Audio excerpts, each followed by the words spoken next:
asalaamaaleykum wa rahmatullahi taala wa barakaatuhu ci ndigalul Cheikh Mouhamadul Mountakha yàlla na fi yàgg lool te wér ci kilifteefu Serigne Modou Mamoun Mbacke moom Cheikh Amadou Fadal ak mboolem njabootu Serigne Touba gi nga xam ne ñoo nekk fii ci Côte d'Ivoire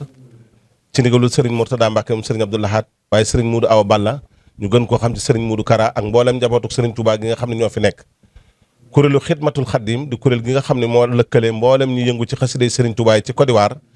ci njiitul ki nga xamante ne mooy Serigne Alioune Thiam ak Serigne Bara Fall ak jëwriñ yi nga xam ne ñoom lañ seqal liggéey bi ñoo leen di woo ak di leen yëgal seen 16e édition bisu xasida ren jii nag ñu fas yéene ko amal fii ci Côte d'Ivoire ci quartier bi ñuy wax Cocody ren jii nag mbokk yi xam ngeen ni bis bi dafa am spécial bu am solo bu ci am mooy ni ngeen xamee bisi xasida yi ren jii nag le 13 bi ñu fas yéene ko woote tudde ko master class international boo xam ne fas yéene nañ ci tànn ay boromi xam-xam noonu ngeen ko doon déggee ci annonce yi jàll ñu fas yéene dajale waa réew mi waxtaan ak ñoom ci sëriñ bi waaye waxtaan ak ñoom ci lislaam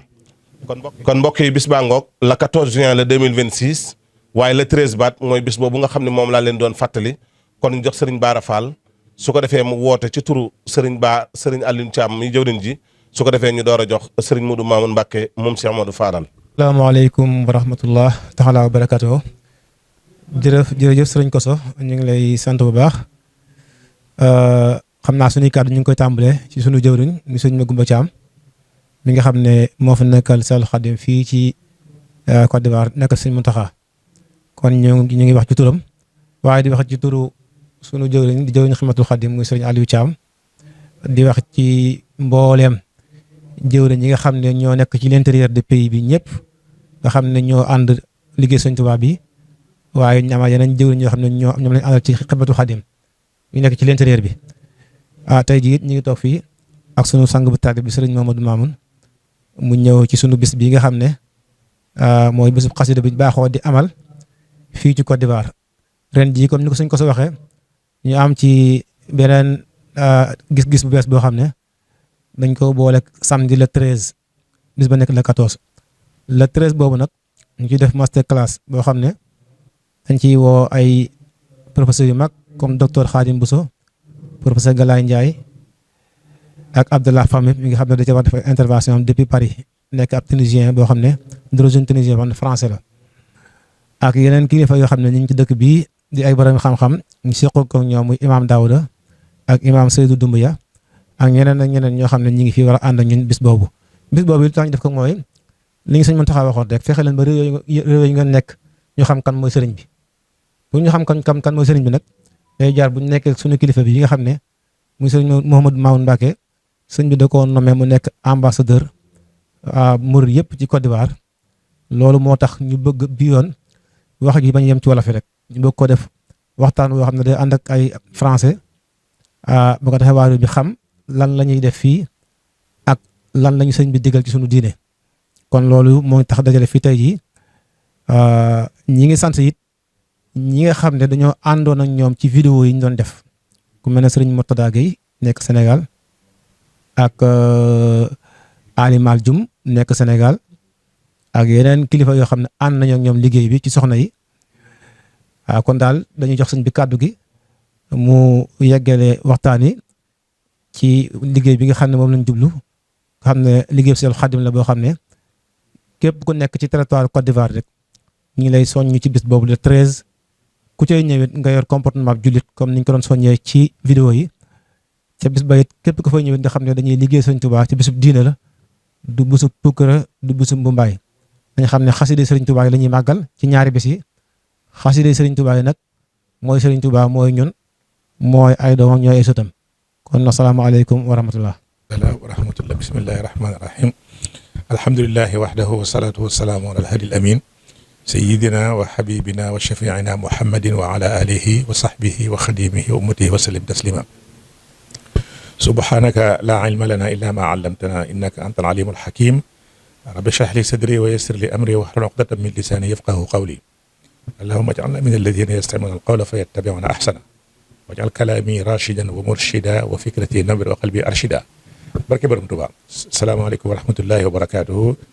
ñu ngi nuyu te ziare bokk yi ñuy seetaan yëpp ak di ñu déglu fu ñu mën a nekk ci biir Sénégal ci biir Côte d'Ivoire ak fi mu nekk ci àdduna si rek di leen sant di leen gërëm tey ñaan kàddu yi fekk leen ci jàmm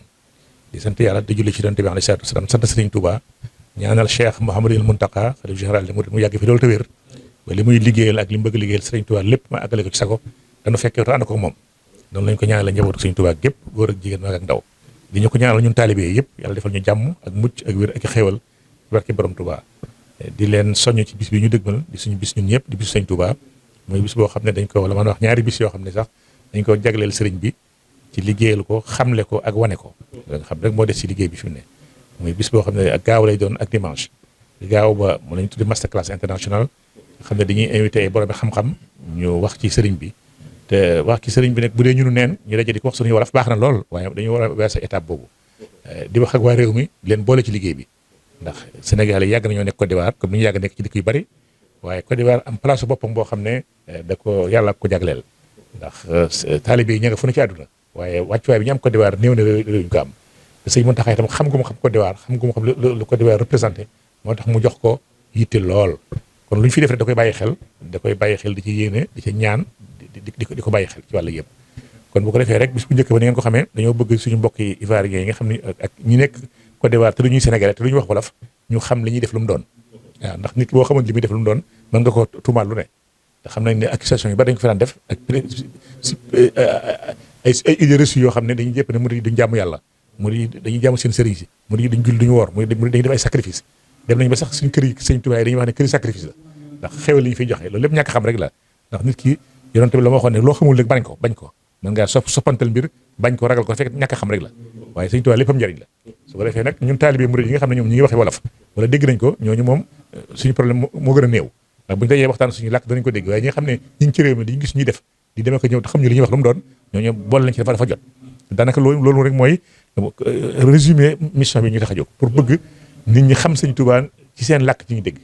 te comme ñi fi nekk ñi ci ëpp yàlla may na leen waxi réew mi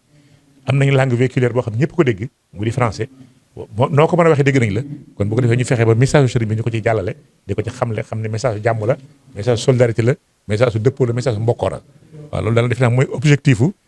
samedi masterclass bi bu ñu àggee ci dimanche ba nag moom bisu xasida la ni ñu ko xamee ñu daje yëkkati suñu xasida sant ci yàlla békk ci muy tawféex bu tasaaroo ci àdduna sépp ndax xasida Sëriñ Tuubaa yi fi ñu koy jàngee rek tawféex dafa wàcc damay wax mbokk yi nekk Italie ni mu développé at yi secret ba mooy xasida yi ñu fiy jàng alxuraan yi ñu fiy jàng ndax lu ko jur Italie xamoon nañ ko dëkk bu ñàkk sécurité dëkk bu développé wul gën a bokk ci dëkk yi gën a tardé ci Europe ñàkk sécurité lool waaye léegi dem na ci ba dëgg gën a développé ci Europe te secret ba dëgg mooy xasida Sëriñ Tuubaa yi ndax xasida day njëriñ loo xam ne fu ñu koy jàngi dama leen wax ne communes yi ak région yi ak état bi bu ñu xamoon li ngeen di def dañ leen di fay weer wu nekk kon commune bu ci ne weer wu ne dañuy wut ay bind ay chèque di ko yónnee ci daayira yi wala état région bi di ko def état bi di ko def ndax yéen a ngi fi def loo xam ne njëriñ la par la force ndax la Sëriñ Tuubaa waxoon ne digganteem ak xasida yi mi ngi mel ne njanaaw ak ay dunxam ak i laafam Sëriñ Tuubaa mooy njanaaw li njanaaw nag fu mu jëm yóbbaale donc laaf ya mooy ñi koy jàng donc yi mooy ñu koy déglu kon te lépp di njëriñ fa doro wala wan na fa wax naa ko fi sax wa doro wala wan na fa mu jaay njëriñ dem lor dem na njëriñ dellu si fu ñu koy jàngi rek njëriñ fi wàcc rawatina nag ñu la taxawee ko alxuraan nga xam ne mooy lépp te xasida yëpp ci alxuraan la ko tànk kon nag bu ko defee rek ila tawaalif yi yaqudullahu asrara la ilaha illallah nee na secret la ilaha illallah sama sëriñ xasida la nekk te la ilaha illallah mooy diine ji la ilaha illallah mooy formule tawhid la ilaha illallah mooy islam secret nag Sëriñ Tuubaa nee na mi ngi ci xasidam yi ila tafsir yaqudullahu asrara la ilaha illallah kon fu ñu koy jàngee rek ila tawaalif yi yaqudullahu asrara la ilaha illallah sama xasida yi sama mbind yi ci la yàlla def secret la ilaha illallah kon secret la ilaha illallah fu mu nekk nag lépp nga ci njëriñu àdduna njëriñu alaxira kon mooy dimanche bi bu ko defee samedi ba nag ñu jagleel ko suñu mbokk ivoiriens yi moo tax ñu bëggoon ko wax ci langue bi ñu dégg voilà une invite pour tous nos amis ivoiriens et non ivoiriens qui vivent en Côte d'Ivoire qui ne parlent pas wolof pour qu'ils sachent que cet événement est le leur. Nous voulons vous les inviter à venir écouter, assister, apprendre sur le mouridisme pour dégager beaucoup de malinterprétations et beaucoup de préjugés qui ne correspondent pas à la réalité, qui découlent d'une ignorance de ce qui est Cheikh Ahmadou Bamba, qu'est-ce qu'il faisait, qu'est-ce qu'il travaillait, quel était son objectif, c'est l'islam. C'est très simple à connaître, c'est très simple à comprendre. Mais comme il y avait toujours une limite entre les relations entre la communauté mouride et la communauté ivoirienne, on voulait briser ce barrage-là pour qu'il y ait une intégration, de collaboration et de communion entre la communauté musulmane ivoirienne de façon générale et la communauté mouride, Inch'Allah. Comme le dit Cheikh Al-Aïma, qui est notre interlocuteur, qui était venu à Touba, bon, qui a ouvert cette porte. Il veut que maintenant, la communauté mouride vit en Côte d'Ivoire à part entière, entièrement comme une communauté musulmane, intégrer la communauté musulmane ivoirienne. Mais auparavant, la communauté mouride vivant en Côte d'Ivoire, vivait à part vis-à-vis de la communauté ivoirienne. Maintenant, ils veulent une intégration, une coopération, un brassage, une interaction. Parce qu'ici, ils ont réussi à construire le COSIB sur le plan de l'organisation. Mais ils sont impressionnés par l'attitude mouride en matière de financement, en matière de collecte de fonds pour financer notre projet. Donc, ils veulent que maintenant il y ait un échange, une collaboration, une entraide entre la communauté mouride et la communauté musulmane ivoirienne. Je crois que ce masterclass pourra jouer un grand rôle, pourra jouer un rôle d'introduction dans cette coopération entre les deux communautés. Parce qu'on a invité d'éminents intellectuels qui viennent de la France, de la Belgique et du Sénégal, qui vont poser les jalons et les éclaircissements académiques bien fondés, bien argumentés sur le contenu du message de Cheikh Ahmadou Bamba. Donc tout le monde est invité, tout le monde est bienvenu à cet événement qui est un événement universel. Parce que Serigne Touba est un être universel. Il n'est pas pour les Sénégalais, il n'est pas pour les Wolofs, il n'est pas pour les Africains, mais il est universel, il est humanitaire. Ya ahla barri, ya ahla bahri, oju li barri bahri sakhay. Oh les gens de la mer, oh les gens de la terre, venez vers la mer. Parce que quand on dit en arabe que quelqu'un est une mer, ça veut dire il est large, il est généreux. Ce qu'on dit kunya en arabe. Si on veut qualifier quelqu'un pour qu'il est généreux, il est extraordinaire, on dit que c'est une mer. Serigne Touba disait que où les gens de la mer, ça, ils visent la mer naturelle. Et les gens de la terre, les habitants de terre ferme, venez vous réfugier vers la mer. Cette mer-là, elle est prophète, alayhi salatu wassalam. Bahri Sakhaï, qui est une mer dans la largesse et dans la générosité. Voilà, donc vous êtes toujours les bienvenus à cet événement, qui est votre événement. Donc vous êtes tous invités, et vous savez que Cheikh Ahmadou Bamba est pour l'humanité. Cheikh Ahmadou Bamba est pour toute l'existence. Il n'est pas pour les Sénégalais, il n'est pas pour les Wolofs, il n'est pas pour les Ouest-Africains, mais il est pour l'universel. Voilà, je crois qu'en résumé, on peut s'arrêter là jusqu'à le jour de l'événement. On pourra développer d'autres sujets, Inch'Allah, davantage avec d'éminents professeurs et spécialistes en la matière. Voilà. Alhamdulillah, seen mbokkum taalibe Modou Kara ñoo ngi nuyu ñëpp ñoo ngi fii ci Touba Côte d'Ivoire Treichville ci kër Serigne Touba gi di nekk ci wàccaayu bisub xasida bi muy ñaari bis bu njëkk bi di la 13 ñu jagleel ko suñu mbokki taalibe yi ivoirien yi ñenn ñi doon ay jullit judd ci diine ji ba pare ñëw dugg ci yoon bi ñenn ñi nekkoon ci yeneen diine tuub dugg ci diine ji ñëw dugg ci yoon bi jagleel leen loolu wutal leen ay éminent professeur comme ni ko Cheikh Mamadou waxee muy Abdallah Fahmi nga xam ne moom itam exemple la ndax waa Tunisie la arabe la waaye dafa bàyyi lépp ñëw dëgmal Sëñ Tuubaa di ku bari xam-xam di bindkat jamono yi ma koy mujj xam ci moom dara ma nga Mbàkke Kajoor tëju fa di bind bari na téere sëñ bi yu mu traduire boobu dina ñëw professeur Galaye Ndiaye ku am daraja la ci Belgique moom itam taalibe murit la di professeur di imam association yi fa gën a mag jullit yi bokk ci ñëw ci tey Serigne Sam Bousso nag moom itam kenn du ko présenté ci Sénégal wala ci àdduna bi di borom xam-xam di universitaire bokk ci ñi yor université Cheikh Ahmadou Khadim pour l'éducation et l'information ba ci Touba ñooñu dinañ ñëw ngir xamle kan mooy Serigne Touba xamal ko sunu mbokk yi waa Côte d'Ivoire yi